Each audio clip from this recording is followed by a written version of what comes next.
আজি মই সৰুতে খোৱা মূলাৰ আৰু মাছৰ এখন চব্জি বনাম। তাৰ বাবে মই এইখিনি যোগাৰ কৰি লৈছোঁ। মূলাৰ ঠাৰিখিনি ইমান কোমল আছিল, নেপেলালোঁ, দেখিছানে? সৰু সৰুকৈ কাটি ল'লোঁ।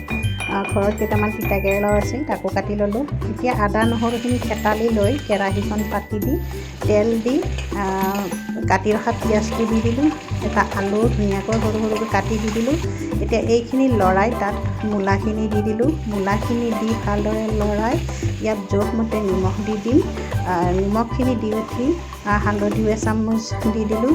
এটা ডাঙৰ চাইজৰ বিলাহীও কাটি দি দিলোঁ। এইখিনি এতিয়া ভালদৰে লৰাই লৈ গৰম পানী দি দিলোঁ। এতিয়া মই ইয়াত কেইটামান জলকীয়া কাটি দিম। আমি অকণমান জলকীয়া বেছি খাওঁ, সেইকাৰণে 3টামান দি দিছোঁ। আপোনালোকে আপোনালোকৰ মতে দি দিব। লগতে মাছ কেইপিচ দি ঢাকনিখন লগাই উতলিবলৈ দি দিব। ঘৰতে টেঙা পাত আছিলে, দাইলত দিবৰ কাৰণে মই এনেদৰে কেইটামান টেঙা পাত ছিঙি আনিলোঁ আৰু দাইলখনৰ বাবে এনেকৈ তেল মাৰি দিলোঁ। দাইলখনত মই কঁঠাল গুটি দি দিছিলোঁ আৰু এতিয়া ইয়াত টেঙা পাত কাটি দিলোঁ। গতিকে এনেকৈ মই আজি দাইলখন বনালোঁ।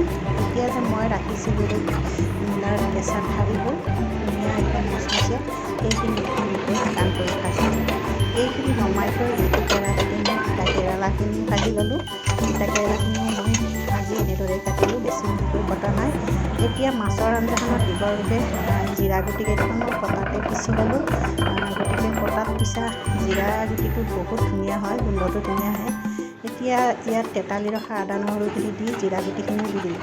আপোনালোকে চাগে ভাবিছে মই ইয়াত কেঁচা আদা নহৰুখিনি কিয় দিলোঁ এতিয়া উতলি থকা, কাৰণ কেতিয়াবা মাছৰ আঞ্জাত এনেকৈ দিলেও খুব ভাল লাগে। মই প্ৰায় তেনেকৈয়ে দিওঁ, কেতিয়াবাহে ভাজি দিওঁ। গতিকে মোৰ মাছৰ চব্জিখন হৈয়ে গ'ল। এতিয়া মই ৰেডি কৰিম।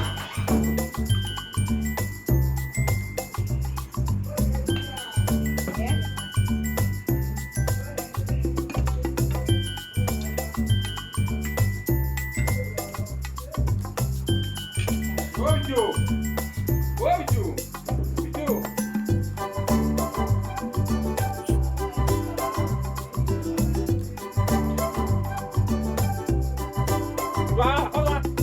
Oi, tu. Olha,